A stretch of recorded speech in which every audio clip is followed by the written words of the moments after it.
Hello students, welcome back to Golden Arc Academy. So hope कि आप लोग सब अच्छे होंगे, घर पर सब कोई अच्छे होंगे and let's get back to our studies. So जैसे कि मैंने बताया है और बताती हूँ हर एक लेक्चर स्टार्ट होने से पहले बच्चों कि मैंने जो टॉपिक्स कवर कर रखे हैं आप प्लीज़ गोल्डन आर्क अकेडमी के चैनल पर जा कर के ज़रूर देखें। डिफरेंट सब्जेक्ट्स भी है और प्लस मेरे बायोलॉजी के स्पेशली मैं जो क्लास 11th और 12th को पढ़ा रही हूँ उनके टॉपिक्स भी है। ठीक है, तो बच्चों जैसे मैंने बताया है कि सेल्स मैंने पढ़ा रखा है। जिनकी बेसिक्स क्लियर नहीं है वो क्लास 9th एंड 11th का इंक्लूड करके मैंने हर एक सेक्शन में डिवाइडेड मेरे लेक्चर्स है, वो आप जा करके देख लो। फिर उसके बाद मैंने आपको बताया है क्लास 11th का जो आपका ब्लड एंड सर्कुलेशन का चैप्टर है उसका टॉपिक ब्लड है। उसके बारे में बताया है कि what are the compositions of the blood, plasma and formed elements, plasma कितना कॉन्स्टिट्यूट करता है, फॉर्म्ड एलिमेंट्स कितना कॉन्स्टिट्यूट करता है इन द ब्लड, फिर उसके कितने टाइप्स हैं। फिर हमने प्लेटलेट्स के बारे में देखा है, प्लाज्मा के बारे में देखा है, फिर हमने लिम्फ के बारे में भी डिस्कस किया है। और बच्चों मैंने ये भी आपको बताया है कि अच्छा ये अगर मैं आपसे क्वेश्चन पूछूं, let's have some quiz time, ठीक है। अगर बताओ कि लिम्फ का मैं पूछूं कि लिम्फ यूनिडायरेक्शनल है कि बाई डायरेक्शनल है, तो what will be your answer? Lymph is a unidirectional. ठीक है, वेरी गुड। जिन्होंने दे दिया वेरी गुड, एंड जिन्होंने नहीं दे पाया आप मेरे लिम्फ टॉपिक को जाकर के जरूर देखें। ठीक है, अब उसके बाद अगर मैं आपसे एक और क्वेश्चन पूछूं कि हम लोग कौन से ब्लड ग्रुप को यूनिवर्सल डोनर और कौन से ब्लड ग्रुप को यूनिवर्सल एक्सेप्टर कहते हैं? जिनको आंसर पता है वेरी गुड। यूनिवर्सल डोनर है blood group O and universal acceptor है ब्लड ग्रुप ए बी। ठीक है, उसके डोनर्स कौन कौन से हैं, एंटीजन एंटीबॉडी कैसे बनाते हैं वो लोग, किसके अगेंस्ट बनाते हैं, ये सारी चीज़ें मैंने अपने लेक्चर ब्लड ग्रुप में डिस्कस कर रखा है। ठीक है, अब उसके बाद आज जो हम लोग पढ़ेंगे बच्चों, वो अगर हम लोग इतना ब्लड के बारे में पढ़ रहे हैं, लिम्फ के बारे में पढ़ रहे हैं, तो व्हाई नॉट टू डिस्कस कि अगर हमारा हाथ कट गया या बॉडी का कोई भी पार्ट कट गया तो उसके बाद क्या होता है? क्या खून बहते रहता है या फिर स्टॉप होता है? और अगर ब्लड गिरना स्टॉप होता है, खून गिरना बंद हो जाता है, तो उस कौन सा ऐसा मटेरियल सब्सटेंस है जो उस खून को रोकता है बहने से? ठीक है, और अगर खून लगातार बहता रहे तो कौन सा ऐसा एलिमेंट एब्सेंट है जो कि उस ब्लड को नहीं रोक पा रहा है? ठीक है, तो आज का जो हमारा टॉपिक होने वाला है वो है द कोआगुलेशन ऑफ ब्लड। ठीक है, तो लेट्स राइट टुडेस टॉपिक।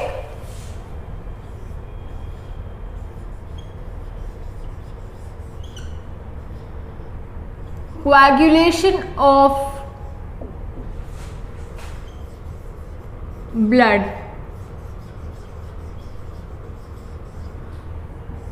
ठीक है, और बच्चों कोआगुलेशन ऑफ ब्लड में जो प्रोसेस इन्वॉल्व होता है उसको हम लोग कास्केडिंग प्रोसेस भी कहते हैं। ठीक है, तो क्या मैं यहाँ लिख सकती हूँ? It is also known as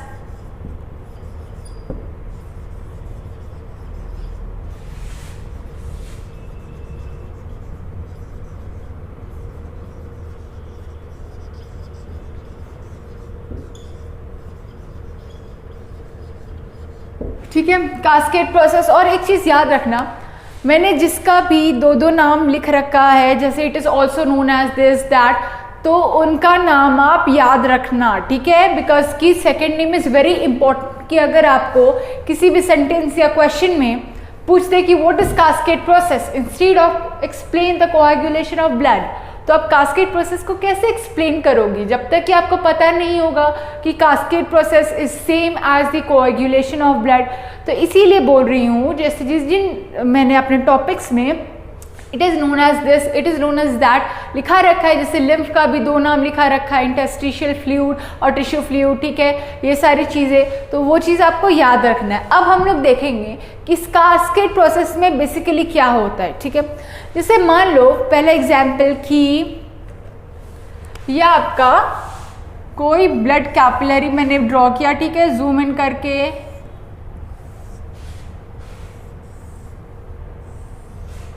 normal है। ठीक है, जिस हाथ है आपका, हाथ के अंदर वाला पार्ट। ठीक है, अभी इधर से मान लो कि रप्चर कर गया इधर से, अभी रप्चर किया तो क्या निकलेगा, इधर से निकलेगा ब्लड आपका। इनर ड्रॉपलेट्स मैंने बनाया क्योंकि ड्रॉपलेट्स के इसमें फॉर्म में तो निकलता नहीं है कि हाँ अगर हाथ कट गया तो बारिश हो रही है, ऐसा तो फील नहीं आता है, ठीक है। तो मैंने इधर आपको ब्लड के फॉर्म में दिखाया है, ठीक है। अब इसके बाद अभी इस ब्लड को कौन स्टॉप करता है उस चीज़ के बारे में हम लोग देखेंगे कि अभी तुरंत जैसे ब्लड निकला है तो आप देखोगे कुछ टाइम बाद ना, थोड़े टाइम बाद वो ब्लड रुक जाता है। और उसको रोकने के लिए कौन आता है, उसको रोकने के लिए आता है प्लेटलेट्स। यस, तो जो हमारा अंदर आता है वो कौन है, दैट इज प्लेटलेट्स, ठीक है। प्लेटलेट्स का कोई फिक्स शेप नहीं होता है, ये अनइक्वल शेप के होते हैं। तो चलो इधर हमारे प्लेटलेट्स आए यहाँ पे तुरंत अटैक करने की। Yes, I will block the path and I will not let the blood to flow out. ये हमारे हुए क्या, प्लेटलेट्स, ठीक है। अब उसके बाद प्लेटलेट्स तो आए, ब्लड क्लॉट कर गया। अब क्या प्रोसीजर है, हम लोग यहाँ लिख सकते हैं प्लेटलेट्स का फंक्शन, कोज,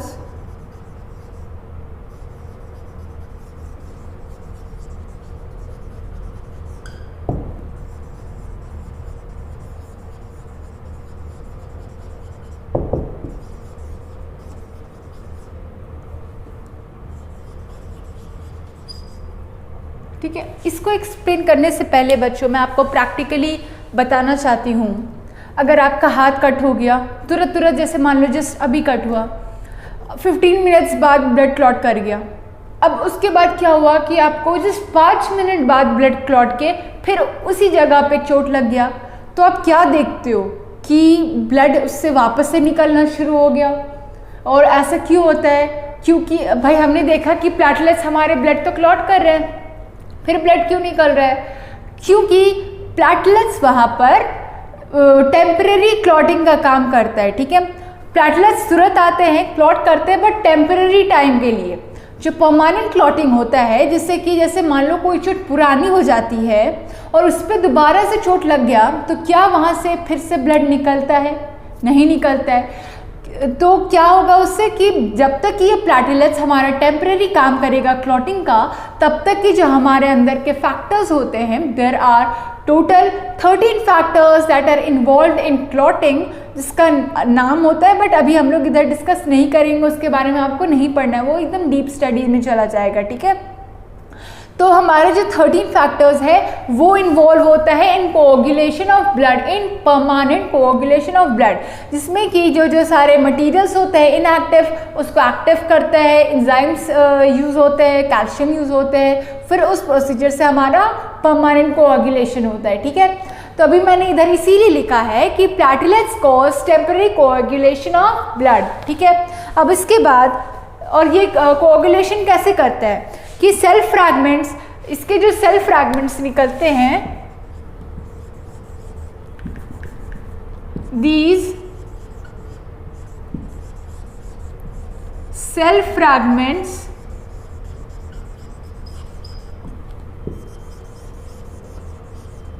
helps in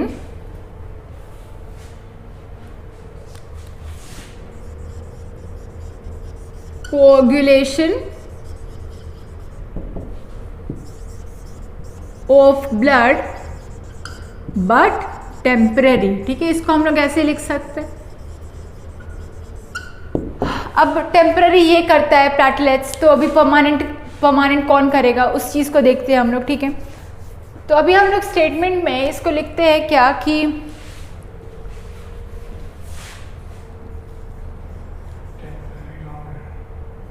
हाँ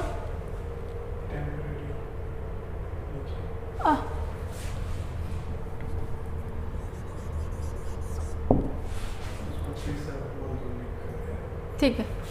तो यहाँ पर क्या है बच्चों की these cells fragments help in coagulation of blood but temporary, मतलब कि टेम्पररी कोऑगुलेशन में वो इन्वॉल्व होते हैं, ना कि परमानेंट। अब परमानेंट में कौन इन्वॉल्व होंगे वो हम लोग देखते हैं, ठीक है।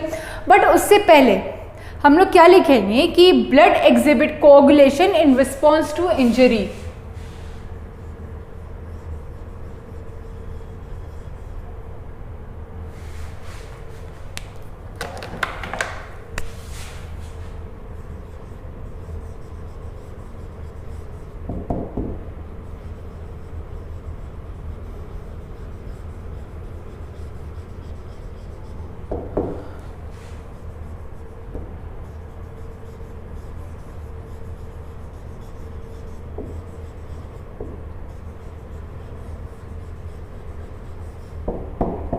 ठीक है, अभी ये कैसे रिस्पॉन्स करता है वो देखते हैं हम लोग। मान लो यहाँ पे इंजरी, चलो हटाओ, ब्लू से नहीं, हम लोग जब इंजरी होता है तो हमारे माइंड में आता है खून, तो we will write with red, injury caused. ठीक है, इंजरी कॉज हुआ तो अब क्या होगा,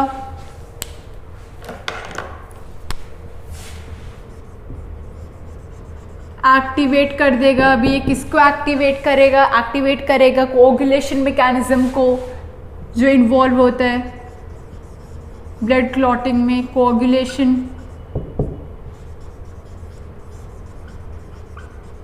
मैकेनिज्म। ठीक है, अभी ये कोऑगुलेशन मैकेनिज्म क्या करेगा, जो टेम्पररी कोऑगुलेशन मैकेनिज्म है, आप देखते हो कि चोट लग गया फिर उसके बाद क्या होता है, रेड रेड अपीयरेंस होता है। अब वो रेड अपीयरेंस क्या होता है, रेड या ब्राउनिश अपीयरेंस। जैसे ही आपका तुरंत हुआ तो रेड होता है, और जैसे ही पुराना होते जाता है तो that changes its colour to brown. ठीक है, तो अभी हम लोग जो डार्क रेडिश ब्राउन या रेड कहेंगे, तो डार्क रेडिश ब्राउन स्कम। ठीक है, जो रेड आपका अपीयर होता है ब्राउन कलर का, उसको हम लोग स्कम कहते हैं। ठीक है, dark reddish brown scum appears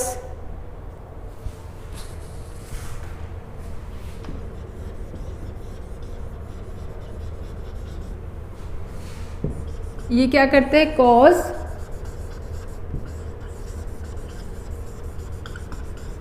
clotting of blood. ठीक है, अब क्या है कि ये जो ब्लड क्लॉट करते हैं, तो आप देखोगे कि थ्रेड लाइक, अगर आप लोग जूम करो या फिर इमेजिन ही कर लो, तो ये रेड लाइक क्या एक लेयर जमता है, या फिर आप कह सकते हो कि एक थ्रेड लाइक अपीयरेंस होता है उसका, आप फील भी किए होगे। ठीक है, इसको हम लोग कह सकते हैं कि network of thread which holds और ट्रैप। ठीक है, तो एक टर्म यहाँ पर आता है आपका क्या, फिब्रिन। और ये फिब्रिन क्या है,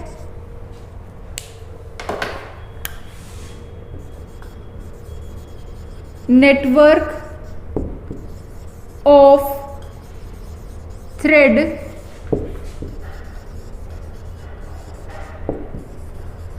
विच होल्ड्स और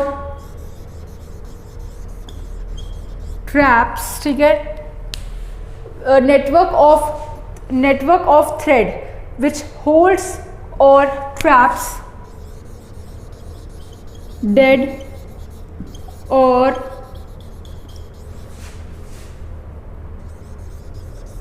damaged substances।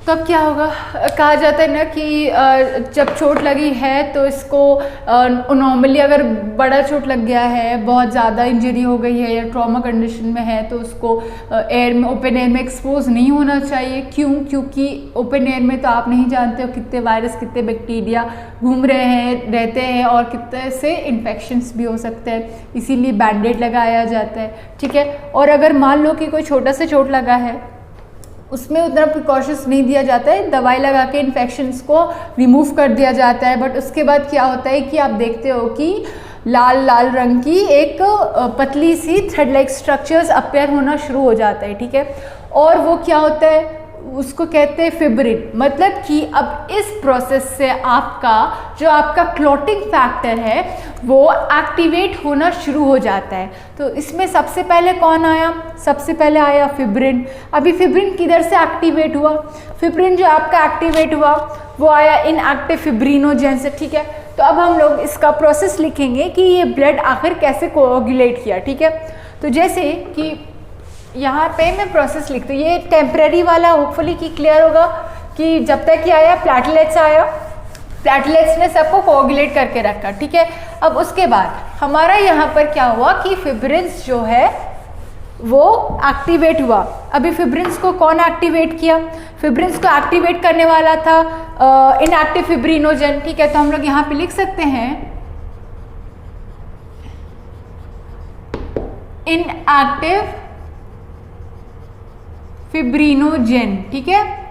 अभी ये जो इनएक्टिव फिब्रिनोजन है उसको एक्टिव किया कौन? उसको एक्टिव किया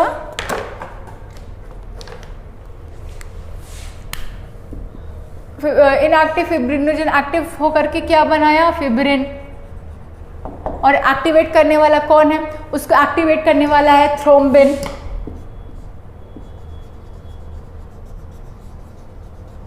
ठीक है। अभी ये थ्रोम्बिन किससे आया? थ्रोम्बिन भी आया एक इनएक्टिवेट सबस्टेंस से, वो क्या है? That is prothrombin. तो ये जो थ्रोम्बिन आया वो आया किससे? प्रोथ्रोम्बिन से। अभी इस प्रोथ्रोम्बिन को कौन एक्टिवेट किया? प्रोथ्रोम्बिन को एक्टिवेट करने वाले का नाम है क्या? कैल्शियम, ठीक है। मतलब क्या है? प्रोथ्रोम्बिन को कैल्शियम मिला तो थ्रोम्बिन बना। अभी जब आपका इंजरी हुआ है तो एक्टिवेट हुआ इनएक्टिव फिब्रिनोजन है, वो एक्टिव फॉर्म में आकर के फिब्रिन बना, ठीक है।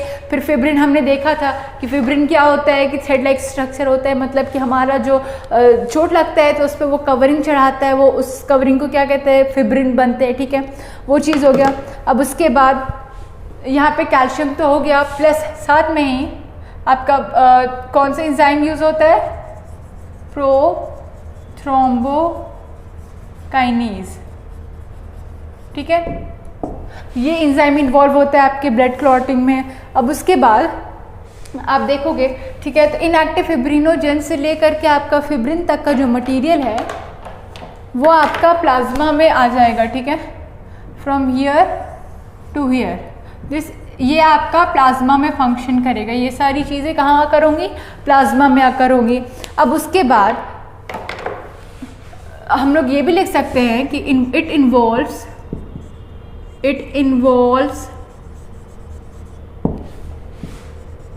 different number of factors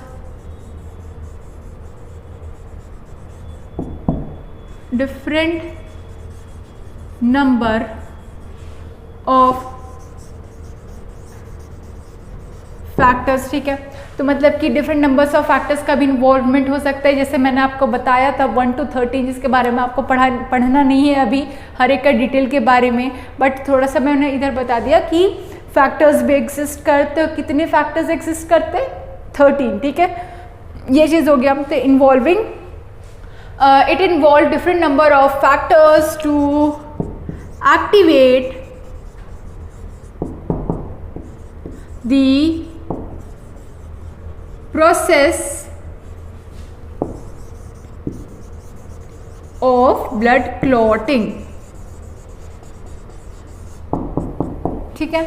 तो होपफुली बच्चों यहाँ तक आपको क्लियर होगा कि आपका जो ब्लड क्लॉटिंग है उसमें क्या क्या प्रोसेस इन्वॉल्व होता है, कौन सा टेम्परेरी एक्ट करता है और कौन सा परमानेंटली ब्लड क्लॉट में हेल्प करता है। और जब तक कि ब्लड क्लॉट आपका चोट लगे तो क्या होंगे, जल्दी से फैक्टर्स जो हमारे होते हैं वो एक्टिव हो जाते हैं और जो इन्वॉल्व होते हैं ब्लड क्लॉटिंग के लिए उन सबको एक्टिवेट करते हैं। तो कुछ फैक्टर्स इधर इन्वॉल्व होता है, कुछ इधर इन्वॉल्व होता है। तो ये सारे प्रोसीजर्स होते हैं। तो मेनली आपको क्या याद रखना है, यहाँ पर जो स्टेप्स मैंने लिखा है वो, प्लस साथ में कि इनएक्टिव फिब्रिनोजन है, इनएक्टिव फिब्रिनोजन एक्टिव होकर फिब्रिन करता है और इसको एक्टिव कराने वाला कौन है? थ्रोम्बिन। थ्रोम्बिन कैसे एक्टिव होता है? प्रोथ्रोम्बिन से। और प्रोथ्रोम्बिन को थ्रोम्बिन में एक्टिव करने वाला कौन है? कौन सा एंजाइम है? Prothrombokinase and with the help of calcium. कहाँ आकर होता है? प्लाज्मा में, ठीक है। तो होपफुली यहाँ तक आपको क्लियर होगा बच्चों। तो अभी के लिए बस इतना ही और अब मैं इजाज़त लेती हूँ। अगर आपको वीडियो पसंद आए तो लाइक ज़रूर करना, अपने दोस्तों के साथ शेयर ज़रूर करना और सब्सक्राइब करना ना भूलें। और बच्चों अगर कुछ डाउट हो तो कमेंट सेक्शंस आपके लिए 24/7 आवर्स ओपन है, आप उसमें डाउट ज़रूर पूछें। तो अभी के लिए for now bye bye, take care.